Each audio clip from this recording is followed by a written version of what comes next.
Good morning friends, কেমন আছো সবাই? আশা করি খুবই ভালো আছো এবং সুস্থ আছো। তোমাদের আশীর্বাদে আমরাও খুব ভালো আছি।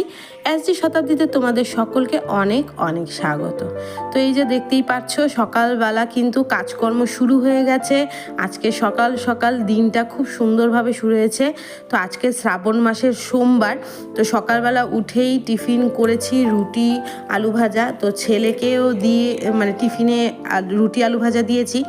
তারপরে বাড়ি আসলাম, এসে চা করলাম, তোমাদের দাদাভাইকে চা দিয়েছি, রুটি আলু ভাজা দিয়েছি। তো আর আমি তো খাইনি, আমি তো উপাস, আজকে শিবের মাথায় জল ঢেলে তারপরে আমি খাবো। আর আজকেও নিরামিষ, শ্রাবণ মাসে সোমবার করে নিরামিষই খাচ্ছি আর কি। তো যাই হোক, তো মেয়েরও হয়ে গেছে খাওয়া দাওয়া। তো তোমাদের দাদাভাই যাওয়ার পর আমি যে কাজকর্মগুলো শুরু করে দিয়েছি, ঘর ঝাড় দেওয়া, এই যে মুছে নিচ্ছি, তারপরে স্নান করে পূজা দিব, পূজা দিয়ে তারপরে টাইম হয়ে যাবে, মানে এই কাজ করতে করতেই টাইম হয়ে যাবে। তারপর আবার ছেলেকে এনে আবার রান্না বান্না তো আছেই। তো কি রান্না করব না রান্না করব এখনও বুঝে উঠতে পারছি না। তো দেখি আগে পূজাটা দেই, তারপরে ঠিক করব কি রান্না করব। তো মেয়ে এদিকে পড়াশোনা করছে, তো আর আমি এদিকে ঘর উদ্দুর মুছে স্নান করে নিব। আর এদিকে বাসি যত কাজ ছিল, মানে বাসন মাজা, কিছু কাপড় ভিজিয়েছি সেগুলো ধুয়ে নিব। আর ওয়েদারটা আজকে জানো তো কেমন, একটু বৃষ্টি হচ্ছে, আবার প্রচণ্ড গরম, আবার একটু বৃষ্টি হচ্ছে, মানে এইভাবেই চলছে সকাল থেকে। আর এমনি কিন্তু খুবই ভালো লাগছে, একটু বৃষ্টি হচ্ছে, রৌদ্র, কিন্তু কি বলতো, একটা ভ্যাপসা গরম সেটা আর কমছে না। মানে যতই বৃষ্টি হচ্ছে না কেন, ওই গরমটা আর কমছে না। তো যাই হোক, এই করে কাজকর্ম সেরে তারপরে স্নান করে পুজো ঘরে ঢুকে যাব। তো চলো দেখতে থাকো সারাদিনে কি করছি না করছি।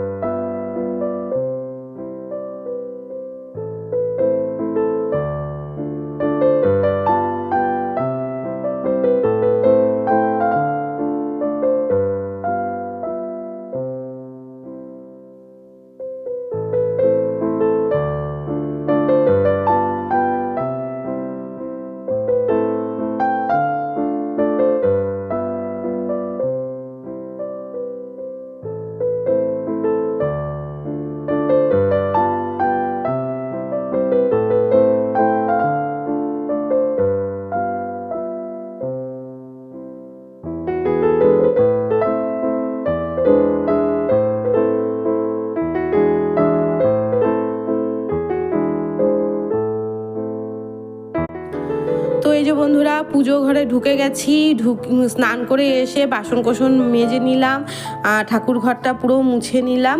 তারপরে এই যে এখন ফুলগুলো বের করে সুন্দর করে সাজিয়ে নিচ্ছি। আর আমি কিন্তু কোথাও গিয়ে কোনো মন্দিরে গিয়ে জল ঢালি না, আমি বাড়িতেই জল ঢালি। সে শিবরাত্রির দিনই বলো আর শ্রাবণ মাসের সোমবারই বলো, আমি বাড়িতেই করি, কারণ আমার বাড়িতেই শিবলিঙ্গ আছে। তো আমি মানে অন্য মন্দিরে কেন যাব? আর ঠাকুর তো সব জায়গায় সমান, তাই না বলো? তো সেই জন্য আমি বাড়িতেই ঢালি দুধ জল। আর পাশে আমাদের এক বাড়িতে, এক দিদির বাড়িতে ঠাকুর আছে, ওইখানেও শিব ঠাকুর আছে, মনসা ঠাকুর, কালী ঠাকুর আর শীতলা মায়ের মানে পুজো হয় আর কি। তো সেখানে আমি সকালবেলায় দুধ কলা দিয়ে এসেছি, দুধ কলা ফুল দিয়ে এসেছি। তো যখন ওই দিদি পুজোতে বসবে, ওই দিদি মানে দিয়ে দিবে। আর এদিকে দিয়ে এসে আমি এদিকে আমার বাড়ির পুজোর জন্য আমি তৈরি করছি। তো চলো দেখতে থাকো, সাথে থেকো কি করছি না করছি।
পুজো কমপ্লিট।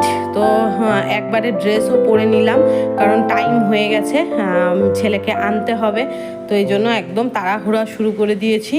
তো কারণ যে এখানে রাস্তাতে দাঁড়াতে হবে, টোটো যে দাদা আসে সেই দাদা আসবে, তারপরে যাব আর কি। তো তোমাদের তো বলেছি ওয়েদারটা বৃষ্টি আবার রোদ এইভাবেই চলছে। তো এখন প্রচণ্ড রোদ উঠেছে, তো কখন বৃষ্টি নামবে তার কোনো ঠিক নেই।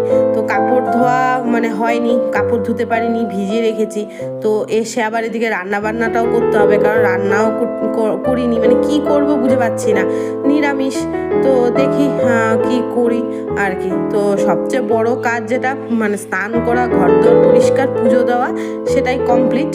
আর এই যে দেখো তোমাদের দেখাচ্ছি চুল, আমার যা চুল উঠছে না, মানে কি বলবো আর কি। যখনই আঁচড়াচ্ছি তখনই মানে চুল ঝরেই যাচ্ছে আর কি। কি দিব বুঝে পাচ্ছি না। আর সেই যে কবে থেকেই যে চুলের যত্ন, স্কিনের যত্ন একদমই হচ্ছে না, কিছুই তো করতে পারছি না। তোমরা তো দেখছোই, মানে একটার পর একটা দৌড়াদৌড়ি আর কি লেগেই আছে, কিচ্ছু করতে পারছি না। তো করতে তো হবেই, কারণ এইভাবে যদি চুল পড়ে তো দুদিনও নেই, টাক তো পড়েই যাবে। এই যে দেখো কতখানি, আবার যখন চুল আঁচড়াবো আবার ঠিক এতখানি চুল পড়বে। তো এইভাবে চলতে থাকলে আর বেশি দিন নেই মানে টাক হওয়ার আর কি। তো মানে ভাবো যদি চুল এইভাবে পড়ে তো কী অবস্থা হবে। তো যাই হোক, ওই আর কি স্নান করে চুলটা আঁচড়াই, আর স্কিনে মানে মুখে একটু ক্রিম দেই, ওইটাই শেষ সারাদিনের জন্য। এটাই হলো আমার কাজ। আর কোনো আর হ্যাঁ, রাতে ঘুমাবার সময় মুখটাকে পরিষ্কার করে আবার একটু অ্যালোভেরা জেল দিই, ব্যাস শেষ। এই হলো আমার স্কিনের যত্ন। হ্যাঁ, এটাতে কি হয়? হ্যাঁ, এটা কিছু হয় না, এত ধুলো বালু, রোদ, তাপ, একটু তো কিছু করতেই হয় বলো, কিন্তু কিচ্ছু করতে পারছি না, কিচ্ছু না। তো এই হলো কথা। আর কি করব, দেখি কবে করা যায় আর কি। তো চলো, এই রেডি হয়ে গেছি, এখন বেরানো যাক ছেলেকে আনতে, চলো।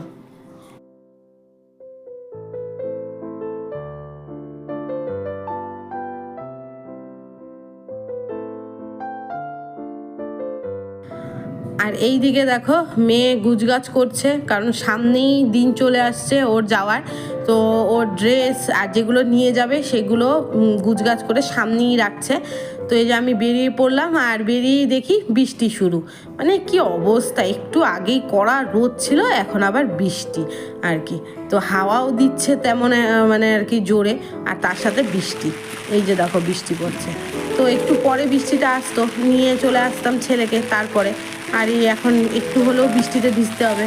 তো যাই হোক, চলো যাওয়া যাক।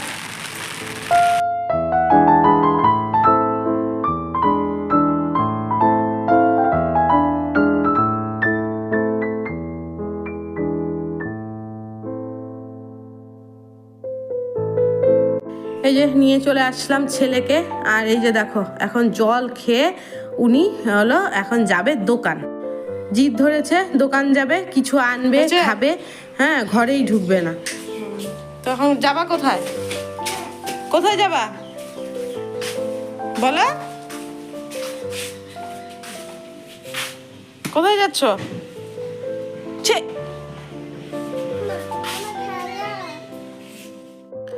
এই যে দোকান থেকে নিয়ে আসলাম, আর ও কি খাবে সেটাও নিয়ে আসলাম, আর আজকে কি রান্না হবে সেটারও নিয়ে আসছি। তো মানে রোদ এখন দেখো, একটু আগে বৃষ্টি পড়ছিল আর এখন রোদ দেখো। কেউ বলবে একটু আগে যেন এই হারে বৃষ্টি পড়েছে? মানে আর গরম, মানে থাকাই যাচ্ছে না, এমন সাংঘাতিক গরম। আর একটু বৃষ্টি রোদ, তাতেই দেখো ওয়েদারটা কিন্তু খুব ভালো লাগছে। মেঘটা, আকাশটা এত সুন্দর লাগছিল চারিকিনারটা, মানে কি বলবো, বিশেষ করে আকাশটা দারুণ লাগছিল আর কি। তো তোমাদের সাথেও একটু শেয়ার করলাম যে কেমন লাগছিল। তো বাড়ি এসেই মেয়েকে বললাম একটু বানা। তো খুব গরমের মধ্যে ইচ্ছে করছিল একটু শরবত খাওয়ার জন্য। তো রাসনা খুঁজছিলাম, কিন্তু রাসনা পাইনি, পেয়েছি ট্যাং। তো মেয়েকে বললাম তো একটু বানা, খাই এই গরমে। তো মেয়ে বানালো।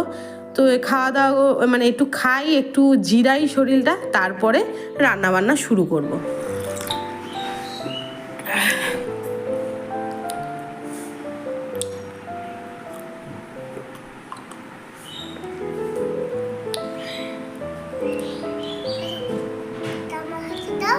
না না পড়ে যাবে, পড়বে, ভাঙবে, খাও।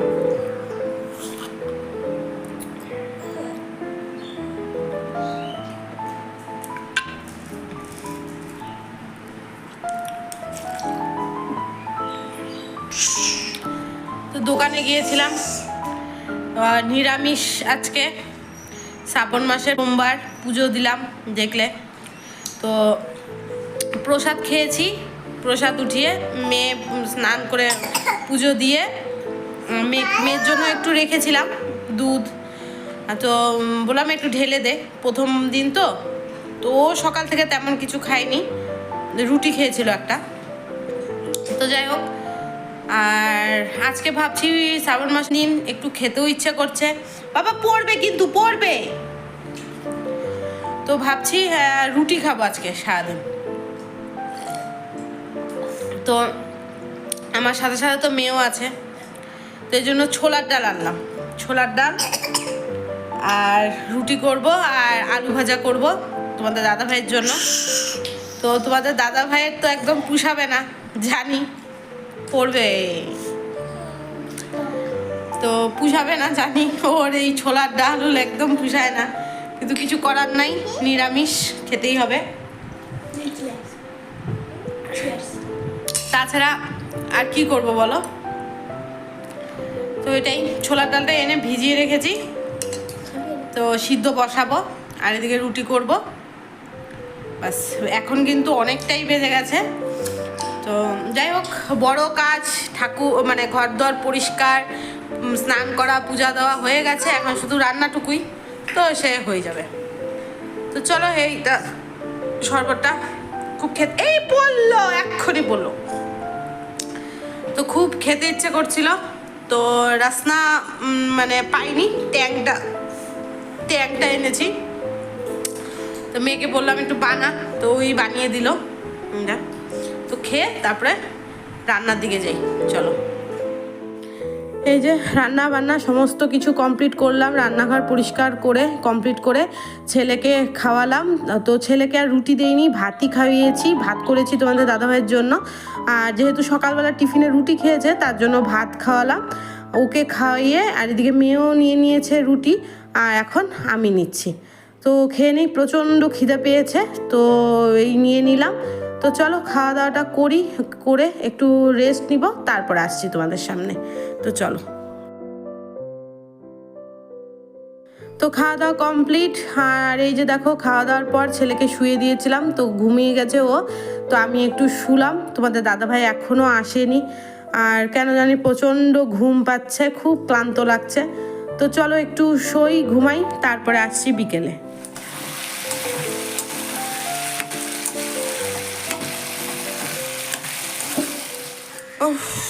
অনেকক্ষণ পরে আসলাম তোমাদের সামনে। তো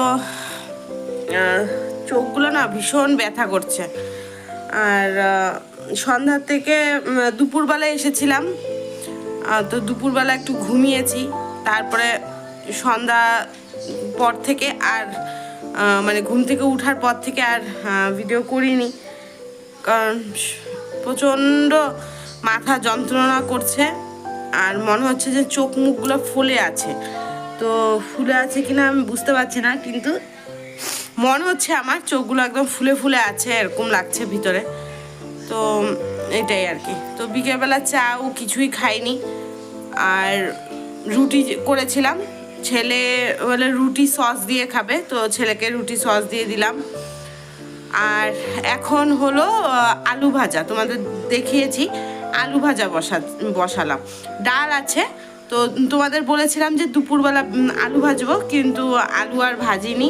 আর বেগুন ছিল একটা, ভাবলাম বেগুনটা অনেক দিন ধরেই আছে, ভাজা করে নিই, তো বেগুন ভাজা করেছিলাম, আলু আর ভাজিনি। আর এখন আলু ভাজলাম। তো রুটি আছে দুটা, আর ভাতও আছে অনেক, কারণ হলো তোমাদের দাদা ভাইয়ের জন্য ভাত করেছিলাম, তো একার জন্যই ভাত করেছিলাম, আমরা তো আর দুপুরে খাইনি। তো দেখলাম যে ভালোই ভাত আছে আর কি। আর এখন হলো তোমাদের দাদা ভাই গেছে, সেদিন তোমাদের আগের ভিডিওতে দেখেছিলে যে আমাদের পাড়ার যে ছেলেটা মারা গেছিলো অ্যাক্সিডেন্টে, তো আজকে ওর 3 দিনের কাজ, মানে 3 দিনই ওরা কাজ করছে। যেহেতু তোমাদের দাদাভাই মানে শ্মশানে গিয়েছিল, তো ওকে তো যেতেই হবেই আর কি। তো সবাইকেই বলেছে যেতে, পাড়ার সবাইকেই বলেছে, কিন্তু মন মানে না যেতে। এত ইয়ং একটা মানে ছেলের আমার দ্বারা তো সম্ভব না আর কি, সত্যি আমি পারবো না। হ্যাঁ, ওইখানে পাত পেরে খেতে পারবো না। তো যাই হোক, আমি আগেই তোমাদের দাদাভাইকে বলেছি যে আমার দ্বারা সম্ভব না, তুমি যাও, আর আমি গেলে ছেলে যাবে, এই জন্য থাক, দরকার নেই, তুমি একাই যাও। যেহেতু তুমি শ্মশানে গিয়েছিলে, তোমার যাওয়াটা এমনিও দরকার, কর্তব্য, আর বাড়ি থেকে একজন গেলেই হলো। তো তুমি যাও। তো ওই এখন এসে হাত মুখ ধুয়ে গেল। তো জানি না ওইখানে তোমাদের দাদাভাইও খাওয়া দাওয়া করবে কি না। যদি খাওয়া দাওয়া না করে, বাড়িতে খায়, তাহলে একটুখানি সসপ্যানে ভাত বসিয়ে দিব, হয়ে যাবে, গরম গরম খেয়ে নিবে আর কি। আর যদি মানে খেয়ে আসে তাহলে লাগবে না, যা আছে আমার মেয়ের ছেলের হয়ে যাবে আর কি। তো সেটাই। আর কি বলবো, আর শরীরটাও দিচ্ছে না। সারাদিন টুকটাক টুকটাক যতটুকু পেরেছি শেয়ার করেছি, জানি তেমন একটা করতে পারছি না, কিছু শেয়ার করতে পারছি না সারাদিনে, কিন্তু যাই হোক যতটা পেরেছি করেছি আর কি। তো চলো আলু ভাজাটা করে নিই, তারপরে এদিকে ততক্ষণে তোমাদের দাদাভাইও চলে আসবে। যদি ভাত হয় তো বললাম ভাত বসিয়ে দিব আর কি। তারপর খাওয়া দাওয়া করি, শোই, ভালোই লাগছে না, আবার স্কুলও আছে সকালে। তো চলো আসছি, ভাজা ভাজা করে নিই, তারপরে আসছি। এই যে আলু ভাজা হয়ে গেছে, আর সাইডে করে একটু দিয়েছি যেন তেলটা একটু মানে থেকে যায়, তারপরে আস্তে করে একটু পরে উঠিয়ে নিব। ডালটা এতটুকুই আছে, ডালটা একটু গরম করে নিচ্ছি। চলো, তো তোমাদের দাদাভাইকে ফোন করলাম, গেছে তো অনেকক্ষণ হয়ে গেছে, তো বুঝতে পারছি না কি ভাত বসাবো কি না। তো ফোন করলাম কি তুমি কি খেয়ে আসবা, তাহলে ভাত বসাবো না বা কিছু, বুঝতে পারছি না, অনেকটা তো টাইম হয়ে যাচ্ছে। বলে কি না সবাই মানে খাচ্ছে, তো না খেয়ে আসলে খারাপই দেখায়, তো খেয়ে আসবো। ঠিকই আছে, তাহলে আর বসালাম না। তো ডালটা গরম করলাম, ভাজা হয়ে গেছে দেখলে, ডালটা গরম করলাম। তো চলো এখন ছেলেকে খাওয়াই, তারপরে মেয়েকেও বললাম তুই খেয়ে নে, ওষুধ আছে খাওয়ার। তো এদিকে কি বললাম, তারপরে আমি খেয়ে নেব। তো চলো ছেলেকে খাওয়াই, তারপরে আমি খেয়ে নিচ্ছি।